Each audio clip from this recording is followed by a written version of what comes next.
అమ్మా, నేను మీ అందరి ఆకలిని మా వ్యూవర్స్కి చెప్పడానికని వచ్చాను. సరేనా? మీ అందరి ఆకలి తీర్చాలి అని మీరు బ్లెస్ చేయండి. అలాగే మీ ఆకలి తీర్చే వాళ్ళందరూ కూడా బాగుండాలి అని బ్లెస్ చేయండి. ఓకేనా? పిల్లలు, నేను మీ గోమాతని. మీతో ఒక్క నిమిషం మాట్లాడొచ్చా? మేమిక్కడ 8,000 మంది ఉంటున్నాం. మమ్మల్ని 35 ఏళ్లుగా సత్యం శివం సుందరం అనే ఈ ఆశ్రమంలో ఉంచి మా ఆలన పాలన చూస్తున్నారు వీళ్ళంతా. మేమంతా రోజుకొకసారి కడుపు నిండా తినాలంటే 3 లక్షలు ఖర్చు అవుతుందిట. మీ అందరికీ అర్థమయ్యేలా చెప్పాలంటే ఒక్కరం తినాలంటే 40 రూపాయలు. మమ్మల్ని నమ్మేయాలని చూసిన వాళ్ళ దగ్గర నుంచి, ఆకలితో రోడ్ల మీద తిరుగుతున్నప్పుడు, అనారోగ్యంతో పడున్న చోట మమ్మల్ని చంపేసి వండుకొని తినాలని చూసే వాళ్ళ దగ్గర నుంచి, పాలిచ్చి కుటుంబాలన్నీ బాగుపడ్డాక ఇక మేం పనికిరాము అని అనాథలుగా బయట వదిలేసినప్పుడు మా అందరినీ ఈ సత్యం శివం సుందరం అనే సంస్థ సభ్యులు 35 ఏళ్లుగా అక్కున చేర్చుకొని కంటికి రెప్పలా చూసుకుంటున్నారు. పిల్లలు పాపం మాకు సేవ చేసి చేసి వాళ్ళంతా అలసిపోయారు. 85 ఏళ్లకు పైగా వయస్సు పైబడ్డారు.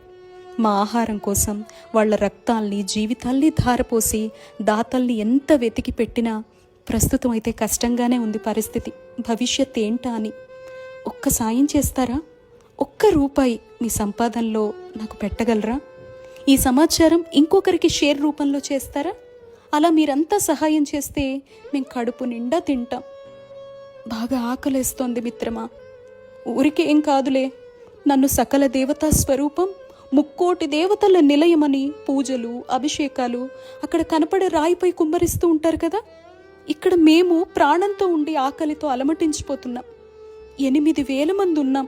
మీ సహాయం కోసం చూస్తున్నాం. అలా చేస్తే మీ తరతరాల పాపాల్ని మేము తీసేసుకుంటాం. మీ మధ్య బ్రతకమని మీరంతా ఉన్నారు అని పంపిన మా శివయ్యకి మీ అందరి సాయం గురించి చెబుతాం తెలుసా. కావాలంటే మీరంతా మా దగ్గరికి కూడా రావచ్చు. మీరేం పెట్టినా ప్రేమతో తింటాం. లక్షలు కోట్లు ఖర్చు పెట్టి మీరంతా వేడుకల పేరుతో చేసే వృధా ఖర్చు ఉంటుందే, అలాంటివి మేము అస్సలు చెయ్యం. మీ పిల్లల పుట్టినరోజులు, పెళ్లి రోజులు, వేడుకలు మాతో కూడా చేసుకోవచ్చు కదా మిత్రమా. కొండంత ప్రేమనిచ్చి పంపిస్తాం. ఇదే మిత్రమా మీతో మాట్లాడాలి అనుకున్నా. మీ అందరి కోసం చూస్తూ ఉంటామే. మీరంతా భవిష్యత్తులో మాకు అండగా ఉంటారు అని ఈ ట్రస్టీకి ఒక్క ధైర్యాన్ని ఇస్తారు కదూ. ఇట్లు మీ గోమాత.